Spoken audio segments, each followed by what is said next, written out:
So I have a question for you about your Christmas gifts. Who thinks you got the most unusual gift? Me. You think you got the most unusual gift? Yeah. What was it? It was a sharpened samurai sword. A what? What? A sharpened samurai sword. Cool. Samurai sword. That's pretty unusual. And probably illegal, but okay. Yeah, it's like clothes with a sword, like a sword. Joey, I love you. From your brother. Yeah. So you have to sleep with it under your pillow, or Put it on the side just in case it I got a used shower head, a very old used shower head before the government made us start doing water saving shower heads. oh, so it actually I puts had out the best water. shower I've had in 20 years. It was real old. I mean, it had like water stains on it. That's so cool. I hate those things.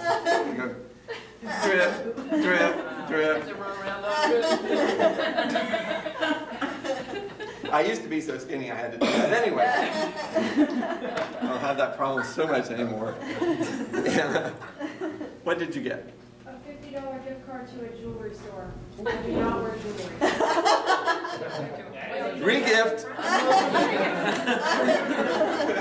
You know what? Next year, I think the Sunday after Christmas, we should have regifting Sunday, and just bring the stuff you didn't like that you got, and we'll do a little exchange here. You know, one man's junk is another man's treasure. Hey, who knows what this is? Yeah. I think this was my most unusual gift. Do you recognize this? Yeah. Yes.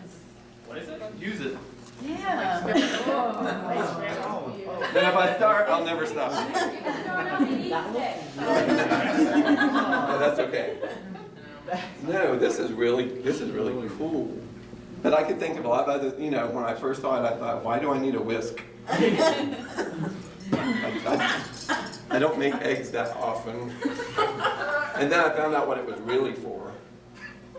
You used it on the Make whole eggs. family, right? Yeah, we just passed it around.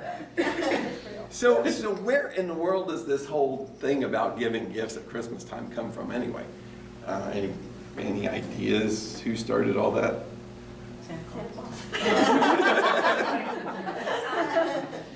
For the little kids, Like probably. everything, kids and stuff? Actually, that's true. It was Saint Nicholas who did the first gift giving, and Santa Claus is actually a derivative of Saint Nicholas.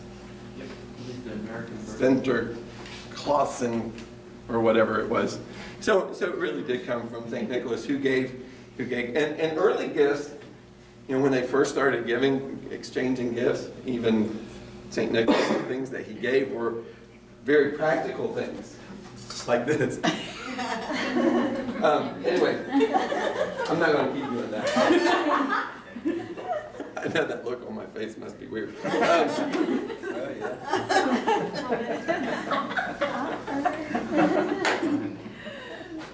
But the gifts that they gave were really practical things, like fruit and cookies and sweets and things that they didn't get very often. That was really like, I know when I was young, that to get certain kinds of candy or fruit was only at Christmas time. It was the only time we ever saw it, and that was a really special gift, and I still like it.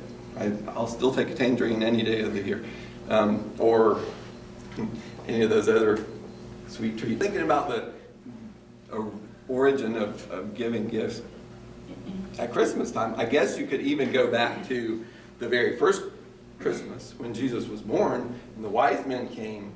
Well, it was a couple years later, but okay, the third Christmas or whatever. Anyway, when Jesus was a little kid and the wise men came and brought gifts, they brought gold, frankincense, and myrrh.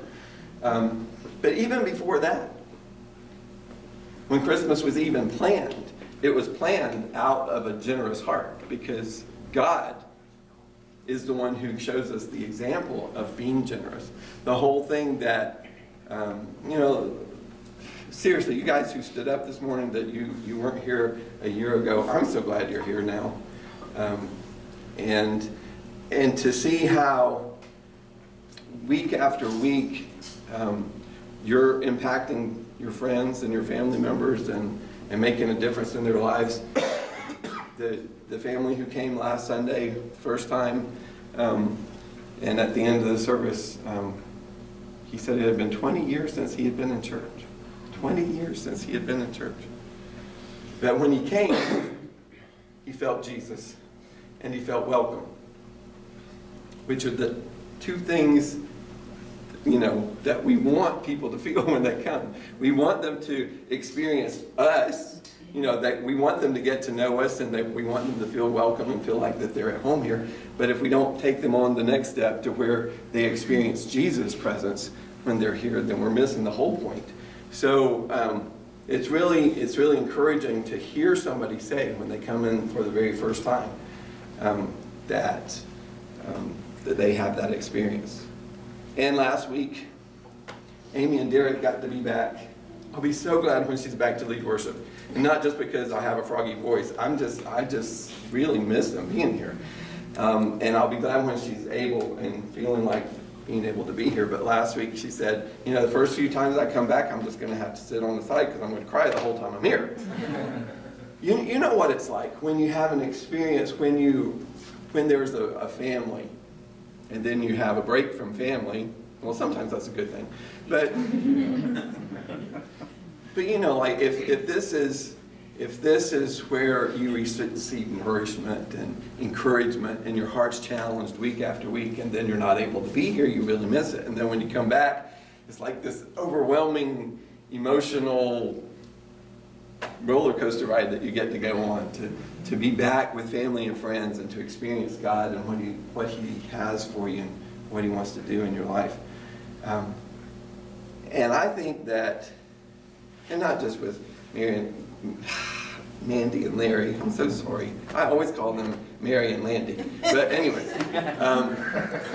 Larry and Mandy, to see a table full of gifts up here that they got to take home with them to open on Christmas morning, or any other day of the week they wanted to. Yes, we did on Christmas morning, Chris, I see that look. At 12:05. That was it. I remember when I was a kid, we would argue with my parents every Christmas Eve. Can we open them now? No. Can we open them now? No. Can we open them now? No. But it's after midnight. It's Christmas. Okay, you can open one. Well, the older we got, then we were a little more persuasive. And eventually we had one left to open on Christmas morning. They never gave in all the way to where we could open them all on Christmas Eve. But to have that kind of experience where you experience the generosity of each other, of the church family, and to know that the source of that is our Father. When Christmas was planned from the very beginning of time, John explained it in a way that every person on the planet can remember. They haven't all heard it yet, but once they hear it, they can't forget it. For God so loved the world that He gave. He was generous. He didn't just give a little, but He gave His only begotten Son, that whosoever believes in Him wouldn't perish, but would have everlasting life. That came from our Father's heart. And Jesus came to earth, and if you look at His whole life, everything that He did, He reflected that heart of the Father. First of all, it was a heart of love. And second, it was a heart of generosity. He loved, and He gave out of that heart of love. That's what generosity is. It's an outward expression of an inward emotion. I give because I love. Because I love, I want to be a giver. I want to share what I've been given with people around me. I want the people who I love to have the same experience that I have when I experienced a new restaurant. I want somebody to go with me next time so you can experience it too. Or if I see a good movie or find a good TV show, like once every 10 years or something, then I want people to know about it. I want you to watch it. I want you to have the same experience that I have because I enjoyed it. I love you. I want you to experience what I experienced too. I want you to have that same that same experience. And it's exactly how Jesus lived his life on earth. And in the book of Ephesians, Paul describes to us something that Jesus did. It's in Ephesians chapter 4, and I want to read these verses this morning because I want you to hear. It's one of those scriptures that's kind of a riddle. It's not a riddle, but it's one of those scriptures that you kind of read and then you scratch your head and think, what in the world is this talking about? But I want to tell you what it's talking about this morning. From chapter 4, starting with verse 7 in Ephesians. He says, "But to each one of us grace has been given as Christ apportioned it. This is why it says, when he ascended on high, he led captives in his train and gave gifts to men. And what does he ascended mean except that he also descended to the lower earthly regions? He who descended is the very one who ascended higher than all the heavens in order to fill the whole universe. It was he who gave some to be apostles, some to be prophets, some to be evangelists, some to be pastors and teachers, to prepare God's people for works of service, so that the body of Christ may be built up until we all reach unity in the faith and in the knowledge of the Son of God and become mature, attaining to the whole measure of the fullness of Christ." And that's verse 7 through 13. And verse 7, I want you to hear this, and I want to kind of explain what the verse is really talking about. But in verse 7, it says that it was Jesus who he gave to each one of us grace as he apportioned it. He has offered to every one of us, all of us who call his name have been offered this gift of grace. Now grace, by very definition, has to be a gift. It has to be something that's given to you. You can't create grace. You don't have the ability. You couldn't, if you want to, you couldn't create grace. You can't create it. You can't buy it. There's no place you can go to buy a box of grace. You can't ask somebody for it. You can't say, "Would you give me a little grace today?" Would you? That wouldn't be grace. I mean, if they gave you something, it wouldn't be grace because you asked for it. Because by very definition, grace itself is something that somebody gives you that you don't deserve. And something that you can't do on your own. In fact, there's a verse, I think, that really describes, it gives a really a good definition of grace. It's in the book of Philippians, chapter 2, verse 13. This really describes how grace works in our life. This is what grace is for us. And it says this, it says, "For it is God who is working in you, enabling you both to desire and to work out his good purpose." Okay. God's purpose in you, what God created you to do, the very reason you exist on this planet. You can't even do it. You don't have the ability to do what God put you here to do unless he works through you. Unless he comes with his grace and he gives you this, not just the ability to do it. That's not what it says. It says that he gives you the desire and the ability to do it. That's what grace is. Because apart from Jesus, we're kind of, living our life. We're going along and we're doing what we like to do. And maybe we have some success. Maybe we have a lot of success. But we have nothing compared to what we could have when Jesus comes and empowers us with his grace. Because this is what it is. I'm not saying that you're going to be more successful because of Jesus, or you're going to be richer because of Jesus, or you're going to be better looking because of Jesus. It's none of those things. It's this. It's the reason that he put you here. The reason that you were born. The very reason that you exist on the planet. He comes and he puts inside of you a desire to do that. That you don't already have. Because the desire that you might have, it could be related to the purpose, but it's not the purpose. Because the purpose is a righteous purpose. Because God doesn't plan for anything to go wrong. Okay?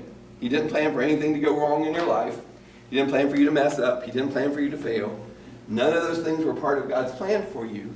Those are things that we experience because we live in a fallen world and because we make stupid mistakes sometimes. Well, I make stupid mistakes sometimes. I'll admit that. So these things that come my way that aren't part of God's plan, I have a desire. I have a desire because of Jesus and because of his grace to move away from those things and move toward his perfect purpose for me. To move into a righteous or a right standing with God. You know, you can't even do that.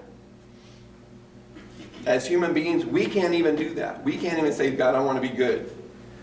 You can say it. But how good do you want to be? What's your standard of goodness? I want to be good up to here, but I have a limit of how good I'm going to be. Because some people flip my switch right about here. and I'm not responsible after that. Good's out the window, and I've been good. See how good I've been, but this is my limit. But what Jesus does, he comes and he puts in us a desire for righteousness. I want to be what God calls me to be. I want to be the kind of person that God created me to be. But just wanting to do it's not enough.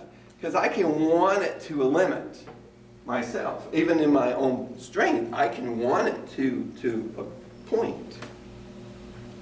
But God has something fuller for us than that. And not only to want it, but then he says, okay, guess what? You can want it all you want, you're never going to get there. Because you're human. You're never going to make all right decisions. You're never going to make all righteous decisions. You're never going to be to a point in your life where you don't make mistakes or where you always know the right thing to do. So the other part of this, that's part of grace, he comes, he gives you the desire first, remember, but then he gives you the ability. Do you know what the ability is? It's Jesus living through you. Jesus comes and lives inside you. The power of the Spirit works in you so that he lives out the righteousness through you. It's not even something you can do. It's what he does through you. That's what he says. He says that it is God working in you. God in you. God in you. Not you. God in you. It is God who is working in you, enabling you both to desire and to work out his good purpose. So that's what the grace is. So when it says in Ephesians 4, to each one of us he gave this grace. Every person who calls on the name of Jesus is a recipient of this. You have a desire in you. So this is what I want you to hear this morning. If you don't have that desire, if the desire is not even there, then you probably don't belong to him. Your relationship with him probably isn't right. That's where you need to start. We need to start with my relationship with Jesus. Lord Jesus, I believe in who you are. I believe that you died for me, that you have a plan for me, and I want to live out that plan, but I don't even know how. There's a day when I want to, and there's a day when I don't want to, and there's a day when I don't care, and there's a day when I'm just so overcome with the things of the world that gets all my attention. And see, this is a person who follows Jesus. Doesn't make them perfect, okay? Because you don't have the ability to be perfect. None of us have the ability to be perfect. But this is a person who follows Jesus. That's the person who surrenders themselves and says, Jesus, it's not what I want, it's what you want. So let your desire be my desire today. Let what you have for me be what I have for me today. And then he gives us the ability to do it. So for every one of us, he gave out this grace as Christ apportioned it. And this is why it says, okay, here comes the riddle. So this is why it says, when he ascended on high, he led captives in his train, and he gave gifts to men. What in the world does that mean? Well, he's going to explain it to you. Okay, so this is going to make it perfectly clear in verse 9. What does he ascended mean? Except that he also descended to the lower earthly regions. He who descended is the very one who ascended higher than all the heavens in order to fill. Did that make sense? You get that?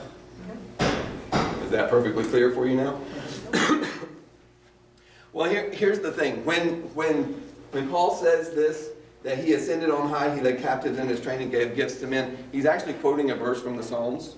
It's a messianic prophecy about Jesus coming. And he's going back and he's reaching to the Psalms, a psalm that everybody he's writing to would know.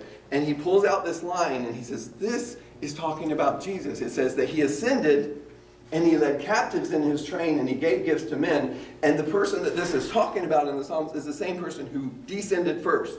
Then he ascended. Okay? So in their mind, it's very clear to them that he's talking about Jesus. This is talking about Jesus. And how did he do this? He came from heaven to earth. He lived a sinless life. He died a substitutionary death for us. He rose from the grave. He ascended to heaven. And what he says is when he ascended into heaven, he led captives in his train. So here's the thing. When Jesus came to earth and was crucified, buried, 3 days dead, and then resurrected, there was a battle going on that Jesus won. Because it says he led captives in his train. When he ascended victorious.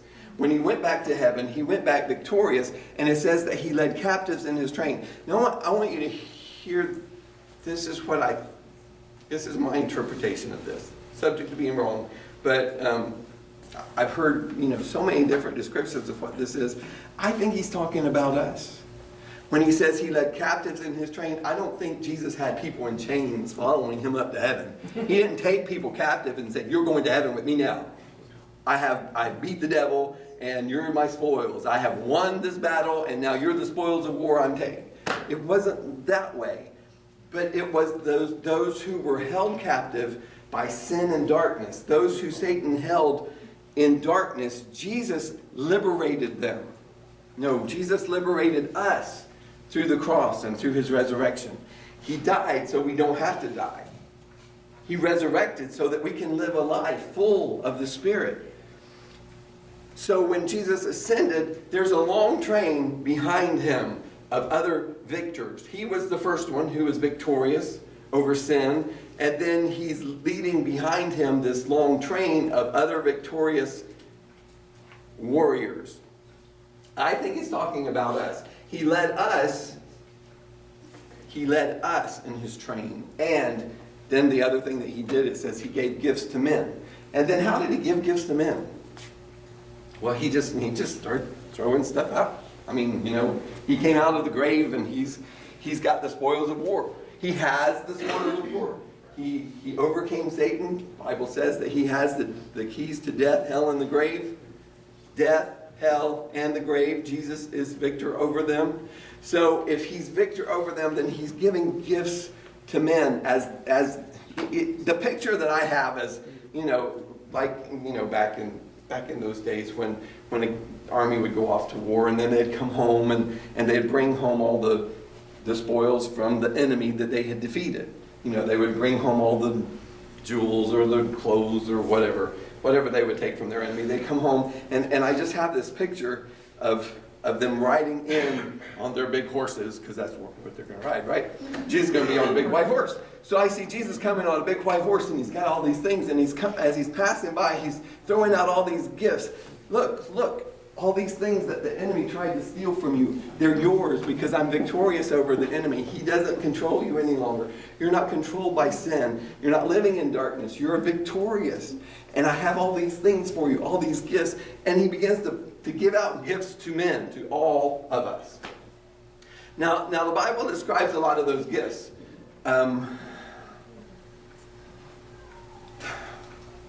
There are a lot of the gifts that are described in the Bible that God gives to us. Good, every good and perfect gift, it says, comes down from the Father of lights. And then there are the gifts of the Spirit that he gives out. We have gifts because the Spirit lives in us. But this verse talks about some specific gifts. And I'm thinking, like, Jesus, why are you giving these gifts out?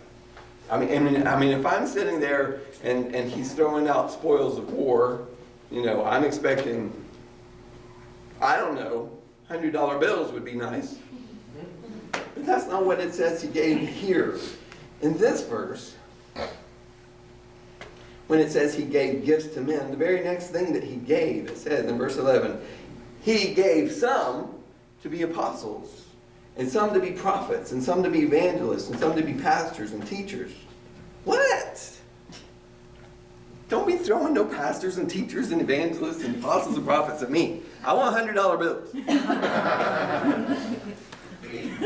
I'll know you like me when I get a $100 bill from you. And until then, you just keep throwing another pastor at me, then I'm going to have some questions about what you think about me. Unless you read the reason that he says he did it. There's a reason that he gave these. It says, because he goes on to describe two different groups of people.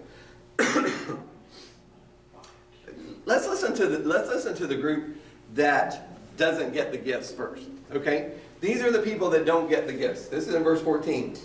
Infants, tossed back and forth by waves, blown here and there by every wind of teaching and by the cunning and craftiness of men and their deceitful scheming. Okay, I don't want to be one of those people, right? An infant, tossed back and forth by waves, blown here and there by every wind of teaching and by cunning and craftiness of men and their deceitful scheming. I don't want to be deceived. I don't want to be here and there, wishy-washy, not have a clue what's going on in life. I want to be a little more stable than that. So I don't want to be in that group. Well, here's the second group that he describes. Here's the opposite of those people. Speaking the truth in love. In all things, growing up, maturing into him who's the head, that is Christ. Joined and held together. Built up in love. So how do we get there? We get there by accepting the gifts that Jesus offered us. And this is what it says. He gave some to be apostles, some to be prophets, some to be evangelists, and some to be pastors and teachers to prepare God's people for works of service, so that the body may be built up until we all reach unity in the faith and in the knowledge of the Son of God and become mature, attaining to the whole measure of the fullness of Christ. So if we're going to get to that place to where we receive everything that Jesus has for us, and I'm living out the grace he's given me, and I have the ability to do what he put me on this earth to do, how does that happen? It happens this way.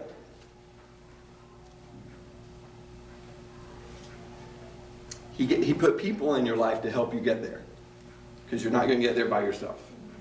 He put apostles, he put prophets, he put evangelists, he put pastors, and you put teachers. Now, why? Are they going to come hold my hand when I have a question? They're going to come answer all my questions for me? No. It tells you what they do. Their job is to do this, to prepare God's people, or to equip God's people for works of service. See, when you have a question, or you need somebody to hold your hand, or you are having a rough day and you need to call somebody, you shouldn't always have to call the apostle, or what apostle are you going to call? Who are you going to call? What prophet do you know that you're going to call? What evangelist are you going to call? I mean, are they in the yellow pages? Does anybody use yellow pages? Anyway, sorry. Where do you find these people? Well, we know all about the pastor, but it's not pastor. It's apostle, prophet, evangelist, pastor, and teacher. There are 5 gifts that Jesus gave to us, to all of us. He gave us 5 gifts so that we're able to do works of service. So here's the deal. The reason those 5 gifts were given to us was so that when you have a question, or you're having a bad day, and you need somebody to call, who do you call? Who does it say you call? Who does the works of service? Who does the works of service? God's people. God's people. Not God's 5 gifts, God's people. So the reason that those 5 gifts were given were to help you to be able to do the works of service. Like Amber told us this morning, the way we make an impact is by serving one another. The way we impact our world is by being there when somebody needs something. When there's a need, I mean, you can't have, I don't know how many Christians there are in the world versus how many pastors, evangelists, teachers, apostles, and prophets there are. But I would think it's probably disproportionate to where all of those Christians would never be able to get one of those 5 gifts if they were trying to call them. That doesn't negate what the role of those church leaders are. In fact, you know, the reason we created Transformation House, one of the reasons that we exist, is so that people who come through the doors are able to do what God put them here to do. One of the things that we do as leaders is open a place for you. What did God put you here to do? Why are you here? Why are you on the planet? What is it that God has planned for you? You should be able to do it right through here, right through Transformation House, whatever it is. It doesn't necessarily have to be that you're going to stand up and teach a class. I mean, it could be something very unorthodox when it comes to church that a lot of churches don't do. I don't care. If it's what God put you on the planet to do, you can do it through Transformation House.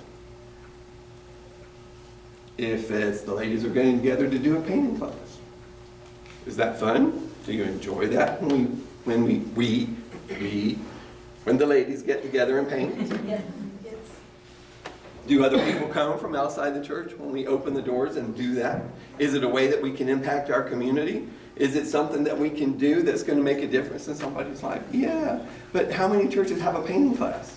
Well, I mean, I'm sure that we're not the only one, but it's not one of the things on the list, you know, when you think church. So stop thinking church, because it's not about church. It's about you. It's about you doing what God put you here to do. What did He give you a gift to do? Whatever it is, there's a place right here open for you to be able to serve. If it's playing an instrument or singing or painting or working on somebody's, you know, there are people who love to do mechanics. I met a guy recently that, you know, I would have never guessed this, but he loves working on cars. And he loves it so much that he just does it all the time. He's trying to make it his job, but he just does it because he enjoys doing it. Well, don't you think that for somebody who can't do it and they need somebody to help, that maybe God could use him to impact that person and to make a difference in their life by just working on their car? Is there a working on the car ministry? If you were part of Transformation House, there would be. Because the reason Pastor Jonathan is teaching our kids on Sunday morning is to do the exact same thing, to help them learn where they fit in life, so that they don't grow up thinking, what am I going to do? Or why do I have to fit into this mold over here at this, you know, this church says I have to fit this mold in order to be a Christian. No, you're a Christian because you love Jesus and because He gave you His grace. You couldn't even do it for yourself. That's why you're a Christian. Now that you're a Christian, now let's get to work. Let's impact our community. Let's do something. Let's not just come together on Sunday and have church. We can go anywhere in town and do that. Let's make a difference in the lives of our neighbors and our friends. And what these gifts that Jesus has given us for is just what Amber talked about this morning. As we join our hearts to humbly say to the Lord, Lord, please use me however you want to. Help me to impact my world. It's the reason that He came through handing out gifts so that you can hand out gifts. Regifting was God's idea. You got it so you could give it. The reason He gave you a gift so you can pass it on, so you can pay it forward. And that's what we're all about. And so in the new year, as we start next Sunday with the new series called Reboot, we're going to talk about starting over in January. We're going to talk about getting a fresh start and not just individually. We're going to talk about doing it as a church, ways that we can reach our city in a fresh way. You know, we've been here. The end of next month will be our 2-year anniversary. Yay. 2 years is a milestone because a lot of church plants don't make it to 2 years. Will we? We got 4 weeks. Are we going to make it 4 more weeks? I think so. Are we going to survive? Are we going to eke through? Are we going to come through victorious and have an abundance and do what God put us here to do? I don't want to just come have church. I don't want to come have church on another Sunday if that's all we're about. I want us to make an impact in our city. And I believe that you're here because God wants to use you in that way. You're a part of Transformation House because of that. And the people who aren't here today, you can just start spreading the word that for the next 4 weeks on Sundays as we're talking about Reboot, we're going to give people an opportunity. And please bring friends, because you have family and friends that need a fresh start in their life. They're looking for a way, especially at the beginning of the year, they're making New Year's resolutions and doing all kind of stupid stuff that, come February 2nd, they're going to forget about.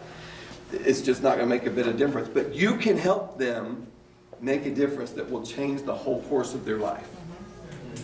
So I want to encourage you to bring them with you to church on Sunday. And when you get them here, I promise you, we're going to challenge them that when they leave this place, that they'll be different than when they came.